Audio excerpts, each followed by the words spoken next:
feel so sophisticated, so sophisticated. And then I have my second album cover that was like painted by the original painter. So in this room, it's a banger room. Oh my god, that's sick. What'd you get a degree in? Kinesiology. So the study of like the human body in like pre-med kind of. Pretty that's sick. Useless, but yeah. Yeah, because didn't you do a lot of swimming back in the heyday? Yeah, I used to be a competitive swimmer. I used to pretty much swim for Canada. Wow. I was like just on like the mark. I mean, not really now because like there's only like 32 million people in Canada, so only you're playing your odds. What was your stroke? What did you specialize in? I was a butterflyer, so like what? That's great. Like anyone who can do butterfly, I'm like, I could never. I'm not coordinated enough for that. It's really all technique.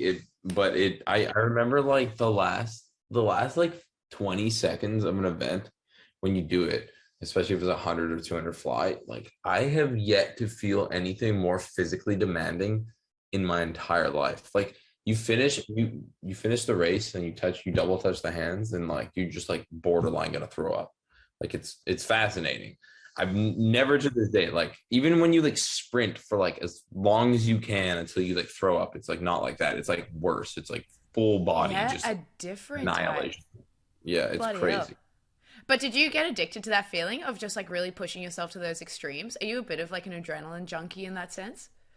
Yeah, I think I was a little bit too much, and then I ended up like breaking my back, and then I like toned back on doing crazy shit because. Did you legitimately break your back through swimming? Yeah. I wasn't swimming. It was I also played rugby too. That was when I was like, 17, 16, and I was like, Dad, I want to play rugby with the boys. I don't want to swim anymore. And then he was like, you're gonna hurt yourself. I'm like, nah, fuck you, Dad. I'm not gonna hurt you. And then I ended up hurting myself. So and then your dad was like, you should listen to me more. Showed you. Here, I'll turn this way. I don't know if you're gonna be using the video. There you go. Way better. Yeah, I'll use some video for sure. Yeah, that lighting's way nicer. You got this.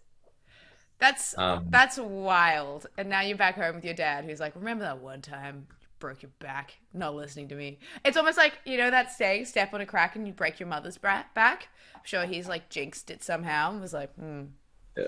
Well, he's a relatively risk adverse person, whether it's like financial or like health. But I try not to take that step because, well, I mean, shit, I'm a touring musician, so I'm definitely not risk adverse. I'm dying. A nice, beautiful, fun, painful death, but it's it's wear and tear on touring. Like when people are like touring in their 50s, like typically I feel like there have to be bands, but like holy moly, touring is so exhausting. How do you take care of yourself on the road? What do you do? What's your kind of like little ritual to make sure you don't? I'm like completely sober now. Nice. I'm sober when I tour. When I'm like done touring, I can I'll have a couple drinks. A lot of vitamin C. I drink ginger tea literally every moment. I don't speak much on tour, only if I have to, really. Tons of water. I do about 100 abs, 100 push-ups a day. And then my sets typically, like, honestly, kind of cardio. I'll be honest. I jump a lot. I like do a lot on stage. Honestly, I went to like 3 or 4 shows in the past like 4 days, or like 2 weeks, I guess. And I'm like, holy shit, I do way too much on stage. I don't know why. But I mean, I'm not going to change because it's just what I do. But like I was blown away. I was like, these bands literally just stand there and play their songs, and I'm like, why? What? Yeah, what but do you want to be that? No, I feel absolutely. like you don't want to be that. Not. Yeah. No. I'm definitely not. Like I'm not going to change my set because my set's hilarious and fun. But it's just it's interesting because sometimes I'm like, oh, it'd be nice to just be like a sad like emo artist that could just stand in front of the mic and not have to like. I roll my ankle like almost once a show too. And I'm like stretching, doing yoga, and actually like, it's like a process. But I don't drink coffee too. I have a bad intestinal problem, so I don't drink coffee or any caffeine. So the energy levels are like incredibly baseline the whole time until like right before I go up on stage, and I start getting anxious, and then the adrenaline hits, and then then it's just like, oh well, let's go to bed. And that's it. That's just like touring every day. It's just the same thing, holding on by a thread, right? So. Fuck, that is grueling. But also, yeah, on the topic of your stage presence, I think Baby No Money as like a brand is very rambunctious, very fun. Like you obviously, your social media personality, even your like, it bleeds into your music. I think if I was to go to a Baby No Money set and you're just standing on stage, it's like, you've seen the Kid Laroi live, right? Have you? No, I haven't seen him live. I've seen like That videos kid of him live. jumps. Yeah, he jumps as well, but it's hype. Like the audience is always like there with him, and I imagine it's the same for your sets. I'll find out later this year. But like yeah, it's just like that's the atmosphere that you want to breed into your audience. Like I feel like that's what they're coming there for. They want that party. They want that Baby No Money party. Let's go, baby. It's definitely a party. Like Yeah. I think I take relative pride in my music. Not music. I think my live shows it's pretty decent. I would like to confidently say I wouldn't call my music like above a C class, but I would say my show is like a B plus in my opinion. At least I'm All right, self-aware. what's pushing it into the A's? What would you want to do? How would you want to take it further then? What gets the better Um, grade? I don't want to put it out there in the world because it's a genius idea, but I have this idea where it's every single tour is like leveling up kind of. Um, and I'm gonna develop a show that borderline like so skit based that it's just like a musical. So and then eventually down the line, I want to do an orchestral tour where I have like a 40 piece and it's just like with clowns in like animals and shit, like a circus. So that is my goal in my musical career. I don't know why I want to do this, but it's just like fuck it. Like if I have the ability to like throw a circus, like why wouldn't I want to throw a circus? You know what I mean? Like Literally. it That sounds crazy. sounds amazing. I want to be there. I have to be there for this.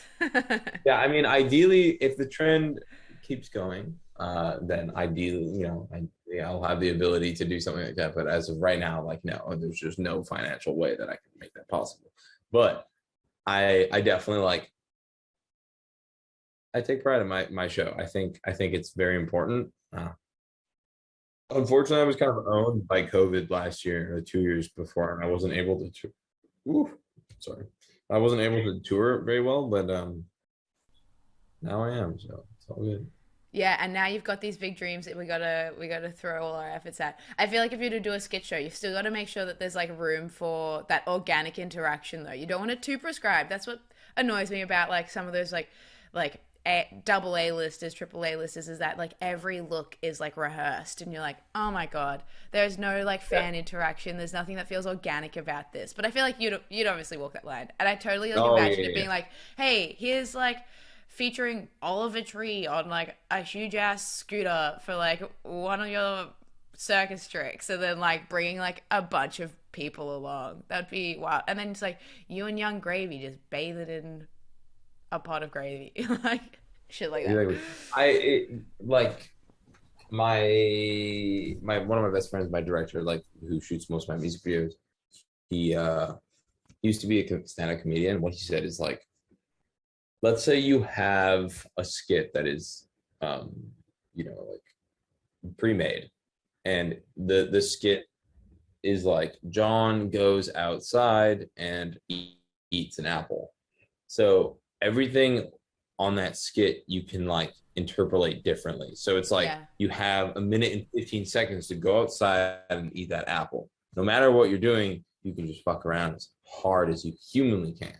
And like that's the beauty of it. That's the beauty of live performances is like when something goes wrong, you just eat off that. And then it's just like Yeah. I remember this one show I was doing in Ottawa, Canada. I messed up every single song. Every single song. I've never done this. I messed up every single song. My DJ was like, what the fuck is wrong with you today? And I was like, dude, I don't know. But there was this one time I walk onto the left side and this girl was holding up this phone. You know when you put like the words on like Yeah, yeah. and I it love that. literally just said head question mark. And I just lost my complete train of thought. I looked at her, I was like, wow, she's gorgeous too. And I was just like, and everyone Like, saw me, and then I just grabbed her phone, spun it, grabbed it, pulled it up, and everyone was like, "Yeah!" And it was just like such a pinnacle moment of like just like absolute mayhem and chaos that it was beautiful. It was like it was a very like a climactic moment from absolutely nothing that not wasn't planned. And I always bring people up on stage and like I always like out people in the crowd, and it's just like Good. it's fun. It's really good And time. that's obviously the stuff that you remember. That's the spice of life almost. I imagine it would get repetitive on a like long tour. You want to keep those things to keep it interesting. Would you ever do something like SNL? Like someone's like, "Baby, no money, host SNL." Would you say yes or would you say no? If I had time, Mm. I would. I don't Yeah, have but time. Kim Kardashian has no time, you know? She's out here doing it. You'd make time, wouldn't Yep. you? She's more media trained than I am, and like an Yeah, actual that's like true. typical like Yeah, actor. I'm not the yeah. best at like the acting. But Um, you've got the comedic timing. You know, like you've got intrinsic comedy within you. oh, definitely. Like Yeah. that's just what happens when you do a lot of acid. Um, you just I'm an insane person, and I've always been like relatively goofy my whole life, so like it Yeah. plays. And Young Gravy and I, like the moment we like started talking to each other, we're like, we're gonna be friends for a long Yeah. time. Because just like every single, it's like I say like ABC, he says like 1, 2, 3, just like that. It's just like it makes sense sometimes. Mm. Um, Are you like the Jackson 5 now? yeah, pretty much. Yeah. Uh, yeah, I mean, I would do it. I just I don't have time this year. Yeah, yeah, yeah. We'll put it I out into have the this is the ethos. longest break I have. And it's like 7 days. 7 days. Jeez. Oh Yeah, my god, this and whole. you're freaking using it talking to me. Well, I mean, yeah, I didn't even know I had an interview until like 3 hours ago. So Oh, nice. Well, at least you don't there have you to go. prep for these sort of things. Yeah, You definitely. just roll with the punches. I don't think I've. Do people prep for interviews? I feel like that's But I just like. prep. I feel like you wouldn't have to Well, because you know what you're talking about. Whereas I have to imagine figure if out I had what to talk no. about. Imagine if I was dissociating so hard and I had no idea that I was talking about myself. That would. Whoa! That would make some interesting content. Wait, that is what's happening right now. There That is is no what. circus. Whoa. That's um, hilarious. Uh, I feel like we should get around to the point in that we're chatting to celebrate your single Sophisticated. oh, that's all. I thought Yeah. we. Hello. I have 6%. Holy shit! My laptop is dying so fast. Hold on. Quick, get it on because we've got stuff we got to talk about. I don't know why. I mean, it's kind of like bright, really hot too. Wow, it's really hot. Chaos. Yeah, absolute mayhem. All right. Mayhem. Um, All right, tell me about Sophisticated. I really liked the lyrics of this one because it felt like you're kind of taking stock of where you've come from to where you are now. I don't know if what you're actually saying lyrically is, how you live your life, but I was like, that would be an interesting point of reflection at least. it's interesting because when I was shooting this music video, like a lot of the people that work on my project, like, are kind of just like interested in my music. And they're like not necessarily fans, but they like it. And they were like, "Yo, this might be like my favorite like Baby No Money song. Sounds like you're actually talking about shit." And I'm like, man, I know, I like talk I know I about say a shit. lot. I was like, yeah, I know I talk about nothing, but it's interesting because I feel like it won't blow up, but I feel like it'll do well because my fan base will be like, "Oh, this is a sick song." Like he's being like bossing up on it, and it's like the tempo that's like a typical normal rap song, which is not like my music. Um, and yeah, the when I come in on the second verse, I say like I'm out in Malibu eating wagyu, and Yeah. sipping fine wine and shit. And I was at a Diplo's, and he flew in, or his neighbor is the owner of Sugarfish, and I don't know if I can dox Diplo, but I guess I kind of may have just did that, but doesn't matter. And he flew like 20 steaks from a mountain in Japan and it was like the most unbelievable snow beef, like Wagyu. And he's like renowned for cooking, like the owner of Sugarfish, like renowned for cooking like steak. Was the third best steak cooker in the world or some shit, Wow. and was giving us like this bottle of red that was like unbelievable. Like, and I was like, man, this is the most outrageous dining experience I've ever had in my life. And like, I was like, I have to put that in the song. You got it. Like, I, I really love like dining experiences. Like last night, I had a private dinner with a lady friend of mine, and it was just like so nice. Like just be in like an environment by ourselves and just have a private chef. I'm a foodie for sure, but like it was Baby so no weird. money. Sounds like you're throwing around a bit of cash for a. Oh no, she actually paid for it. It was fine. Oh yeah, hell yeah. Food bringing you But together.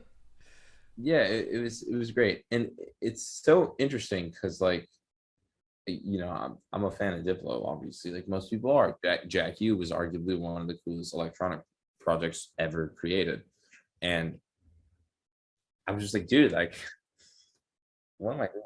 I'm crazy. Like, I'm like a C plus musician. I'm a C plus like popularity wise, and like, Quit grading yourself. What are you doing? I'm Don't just grade like your I'm just shows, like don't grade you.